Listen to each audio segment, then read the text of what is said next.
May 7, 1945. While millions celebrated victory over Nazi Germany in the streets of London, Paris, and New York, President Harry Truman was banning his own staff from saying one name. The penalty? Seeing a president's face, quote, turn purple with rage. That name? Franklin D. Roosevelt. For 6 months, FDR's name was erased from the White House, and what we discovered in Truman's secret files explains everything. April 12, 1945. Franklin Roosevelt dies suddenly. Harry Truman becomes the 33rd President of the United States. But here's what nobody knew. Truman had been Vice President for only 82 days. In those 82 days, he had met with Roosevelt alone exactly twice. Total time together? Maybe 30 minutes. He was never briefed on major military operations, never included in diplomatic negotiations, and he was never told about the Manhattan Project, the secret program building the atomic bomb. Truman walked into the Oval Office as the most unprepared president in American history. And then, 3 weeks later, he found something that changed everything. A secret memo written by Roosevelt about him. May 6, 1945. One day before Victory in Europe Day. Truman had been president for less than a month. He was working 18-hour days, sleeping maybe 4 hours a night, making life and death decisions about ending the war with Japan, managing the fragile alliance with Stalin, and trying to understand the atomic bomb program that Roosevelt had completely hidden from him. And everywhere he turned, someone was telling him what Roosevelt would have done. Mr. President, when President Roosevelt handled this situation. Sir, the Roosevelt approach was, FDR always said. That afternoon, Truman was in a cabinet meeting about post-war economic policy.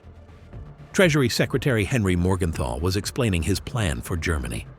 Morgenthau wanted to destroy Germany's industrial capacity entirely, turn it into an agricultural nation that could never threaten Europe again. It was called the Morgenthau Plan, and Roosevelt had tentatively endorsed it at the Quebec Conference in 1944. Morgenthau kept invoking Roosevelt's memory. President Roosevelt understood that Germany must be punished severely. President Roosevelt agreed with me that half measures wouldn't work. President Roosevelt wanted... Truman interrupted. President Roosevelt is dead. The room went silent. Morgenthau looked stunned. Truman continued, his voice tight with controlled fury. President Roosevelt has been dead for nearly a month. I am the president now, and I think your plan is insane. It would create 50 million starving Germans who would become easy prey for communist agitation. It would destabilize all of Europe. So no, we're not doing it. Meeting adjourned. Truman stood and walked out, leaving Morgenthau sitting there, humiliated in front of the entire cabinet. But that confrontation was just the surface. What happened later that evening revealed the real depth of Truman's anger. Around 8 p.m. that night, Charlie Ross, Truman's press secretary and childhood friend, came to the Oval Office and found Truman sitting in the dark, a glass of bourbon in his hand. Ross turned on a light. Truman looked exhausted and furious. Ross asked what was wrong. Truman's response was bitter. Do you know what I found today, Charlie? In Roosevelt's desk. Do you want to know what that son of a bitch left me? Truman pulled out a folder and threw it across the desk. Ross picked it up and started reading. It was a memorandum Roosevelt had written in February 1945, 2 months before his death. The title, Concerns Regarding the Vice President. In it, Roosevelt had documented his doubts about Truman's capability to handle the presidency. He wrote that Truman was, quote, a small-minded machine politician from Missouri who lacked the vision and intellect required for global leadership. Roosevelt suggested that perhaps the party should consider replacing Truman on the ticket in 1948 if Roosevelt survived his 4th term. And if Roosevelt didn't survive? The memo suggested that the cabinet should provide, quote, extensive guidance and oversight to ensure Truman didn't make catastrophic mistakes. Roosevelt had called his own vice president incompetent and left it in a desk drawer for Truman to find. But there was more. Over the past 3 weeks, Truman had been discovering just how deeply Roosevelt had excluded him, deliberately, systematically. He found correspondence between Roosevelt and Stalin, where FDR had made secret commitments about post-war Eastern Europe. Commitments far more extensive than what was publicly known. Roosevelt had essentially agreed to Soviet domination of Poland, Hungary, Romania, and Bulgaria in exchange for Stalin's promise to enter the war against Japan. Truman was now stuck with these secret agreements that he had never been consulted about and fundamentally disagreed with. He discovered notes showing Roosevelt had told advisors, "Don't brief Truman on sensitive matters. He doesn't need to know yet." Roosevelt had kept his vice president away from cabinet meetings, away from diplomatic negotiations, away from military briefings. The Manhattan Project was just the most dramatic example. And then Truman learned something that enraged him on a personal level. Roosevelt had never wanted him as vice president in the first place. The party bosses had forced Truman onto the ticket at the 1944 Democratic Convention because Henry Wallace, Roosevelt's previous VP, was considered too left-wing and controversial.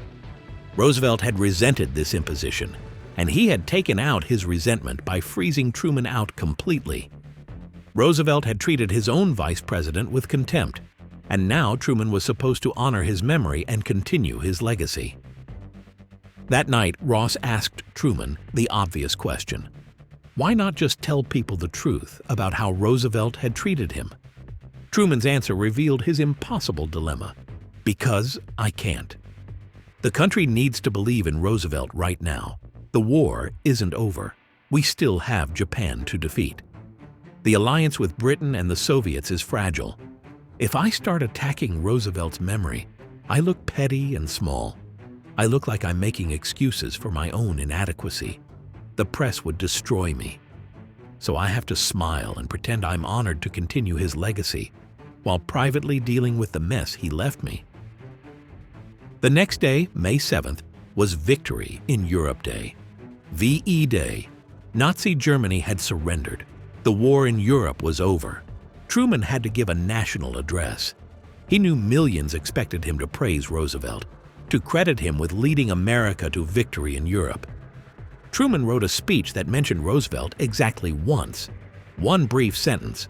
President Roosevelt did not live to see this day, but we know he shares in our victory. That was it. One sentence. His speechwriters had written much more extensive tributes to FDR. Truman cut all of it. The press noticed. Some newspapers criticized Truman for not showing proper respect to his predecessor on this momentous day. And that's when Truman gave his staff the order. May 8, 1945. Truman met with his newly assembled White House staff, and he gave an order that seemed impossible to believe. I don't want to hear that name in this building. Not for a while. We clear? His press secretary, Charlie Ross, asked carefully, "Which name, Mr. President?" Truman's jaw tightened. "You know damn well which name. Roosevelt, Franklin, FDR, any of it. I don't want to hear it unless absolutely necessary for official business. Pass the word." The unofficial ban lasted 6 months, from May through October of 1945. White House staffers learned to talk around the previous president's name like he had never existed. They said the previous administration or before, or just left awkward silences where Roosevelt's name should have been. New employees were quietly warned by veterans. Don't mention Roosevelt around Truman unless you want to see a man's face turn purple with rage. The ban created bizarre situations throughout the White House. Cabinet memos referred to previous policy instead of Roosevelt's policy. Meetings discussed changing course from prior decisions rather than reversing Roosevelt's approach. Eleanor Roosevelt would occasionally visit the White House to collect personal items or discuss United Nations matters. Staff members would warn each other, "Mrs. Roosevelt is coming today." Be careful. Not because Eleanor was difficult, but because her very presence made it almost impossible to avoid mentioning her husband. Truman was always polite to Eleanor, but their conversations were strained and awkward, both dancing around the elephant in the room. One incident in June 1945 revealed how deeply this band went. A young State Department aide was giving Truman a briefing on Soviet demands regarding Poland. The aide said, "Mr. President, at Yalta, President Roosevelt agreed to—" Truman cut him off sharply. "I've read the Yalta agreements. Just tell me what the Soviets are demanding now." The aide, flustered, continued, "Well, sir, they're citing President Roosevelt's commitment to—" Truman stood up. "Are you deaf? I said tell me what they want now, not what Roosevelt promised them." The aide left the meeting shaken. Word spread quickly. Mentioning Roosevelt to Truman was career suicide. But Truman's anger went beyond Roosevelt's specific decisions, or even the memo calling him incompetent. There was something deeper eating at him. Truman had spent his entire political career being underestimated. He came from a political machine in Kansas City run by Tom Pendergast, which gave him a permanent reputation as a hack and a stooge. He had been elected to the Senate in 1934 and had to fight for respect from colleagues who saw him as Pendergast's errand boy. He had worked hard, chaired important committees, built a reputation for integrity and competence, and still he was dismissed as a lightweight. When Roosevelt picked him as vice president in 1944, Truman thought it was validation. He thought Roosevelt saw something in him, believed in his capabilities. Now he knew the truth. Roosevelt hadn't picked him at all. The party bosses had forced Truman on Roosevelt, and FDR had responded by treating him like an unwanted burden. Everything Truman had achieved meant nothing to Roosevelt. He was just the machine politician from Missouri, not worth briefing, not worth trusting, not worth preparing for the possibility that he might actually become president. The psychological toll was severe. Truman became paranoid about comparisons to Roosevelt. When newspapers ran stories analyzing how Truman was handling situations differently than FDR would have, Truman would fly into private rages. He told his staff he was sick of being judged against a ghost, sick of being told he wasn't measuring up to a man who had deliberately sabotaged his ability to succeed. The pressure was immense. Truman was making life-and-death decisions about atomic bombs and Soviet expansion, while simultaneously being told by pundits and politicians that he was no Franklin Roosevelt. In July 1945, Truman finally had his chance to step out of Roosevelt's shadow. The Potsdam Conference, meeting with Joseph Stalin and Winston Churchill, and later Clement Attlee when Churchill lost the British election mid-conference. Truman took a much firmer line with the Soviets than Roosevelt ever had. When Stalin made demands about reparations from Germany and control of Eastern European governments, Truman pushed back hard. This was noticed immediately. Stalin reportedly told his interpreter, "This is not the same as dealing with Roosevelt. This one has a spine." But even at Potsdam, Roosevelt's ghost haunted Truman. Soviet Foreign Minister Vyacheslav Molotov kept referencing what Roosevelt had promised at Yalta, insisting that Truman had to honor those commitments. Truman's response was blunt. "I didn't make those promises. I'm not bound by private agreements I was never told about. Roosevelt is dead. You're dealing with me now. And I have different views about how cooperative we're going to be with Soviet expansion." The American press covering Potsdam wrote stories about how Truman was abandoning Roosevelt's vision of post-war cooperation. They portrayed Truman as needlessly antagonistic, as lacking Roosevelt's diplomatic finesse. Truman read these stories and seethed. He was being blamed for not continuing Roosevelt's policy of appeasing Stalin. A policy Truman believed had been naive and had already led to Soviet domination of half of Europe. But he couldn't defend himself without attacking Roosevelt publicly, so he had to absorb the criticism. August 6, 1945. Truman authorized the atomic bomb to be dropped on Hiroshima. 3 days later, Nagasaki. Japan surrendered on August 15th. The war was over. Truman had made the most consequential decision of the 20th century, a decision Roosevelt had set in motion by approving the Manhattan Project, but had never had to make himself. And immediately people started asking, would Roosevelt have done it? Would FDR have used the atomic bomb? The speculation drove Truman crazy because Roosevelt hadn't briefed him on the Manhattan Project, hadn't shared his thinking about how the weapon should be used, hadn't prepared him at all. Roosevelt had left Truman to make an impossible choice with inadequate preparation, and now Truman was being second-guessed about whether he had made the right call. In September 1945, 5 months into the informal ban, Truman had a conversation with his wife, Bess, that revealed how much Roosevelt's treatment still haunted him. Bess mentioned that someone had suggested naming something after Roosevelt, a building or memorial or government program. Truman's response was cold.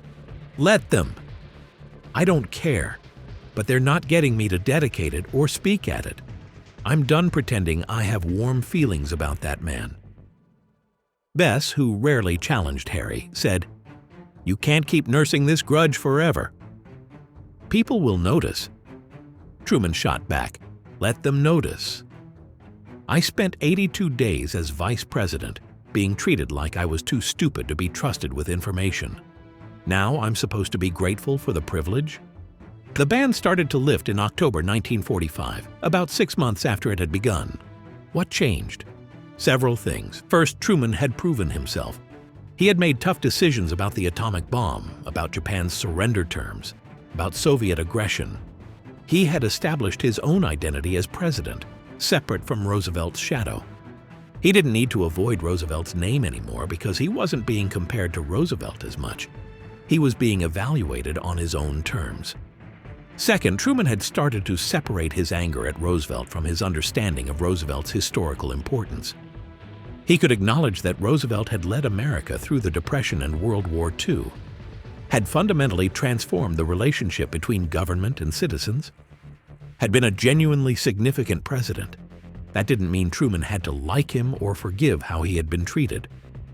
But it meant Truman could speak Roosevelt's name without rage clouding his judgment.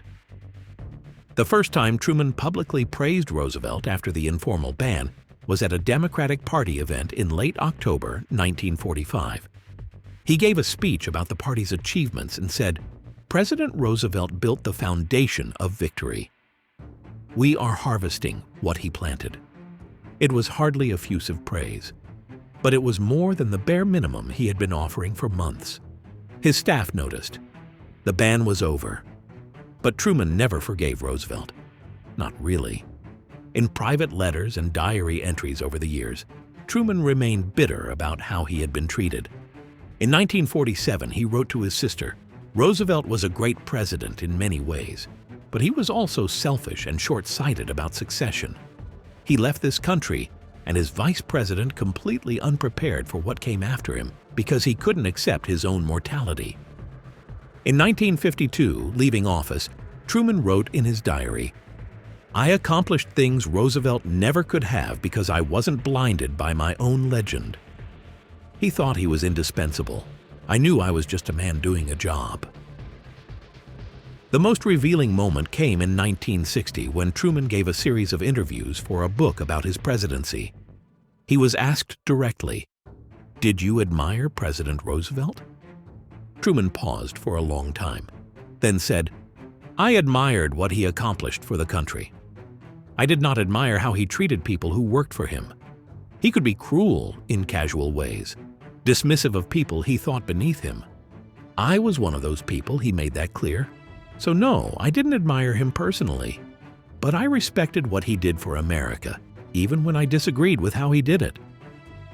The interviewer asked if Truman thought Roosevelt had deliberately sabotaged him by not preparing him for the presidency. Truman's response was carefully considered. "I think Roosevelt was in denial about dying.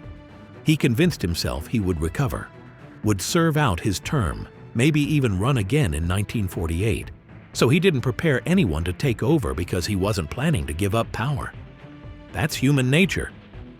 but it was also irresponsible. A president has a duty to prepare for succession, especially during wartime. Roosevelt failed that duty, and I paid the price. America paid the price. Years after Truman's death, historians discovered more evidence about Roosevelt's treatment of his vice president. There were memos showing Roosevelt had instructed his staff to minimize Truman's access to information. There were records of cabinet meetings where Roosevelt openly mocked Truman's intelligence and background. There were private letters where Roosevelt expressed regret about being forced to accept Truman as his running mate. All of this validated Truman's anger and explained the informal ban on Roosevelt's name that had seemed petty or thin-skinned at the time. Truman's presidency vindicated him in the end. He integrated the armed forces, ending racial segregation in the military. He stood up to Soviet expansion, establishing the Truman Doctrine.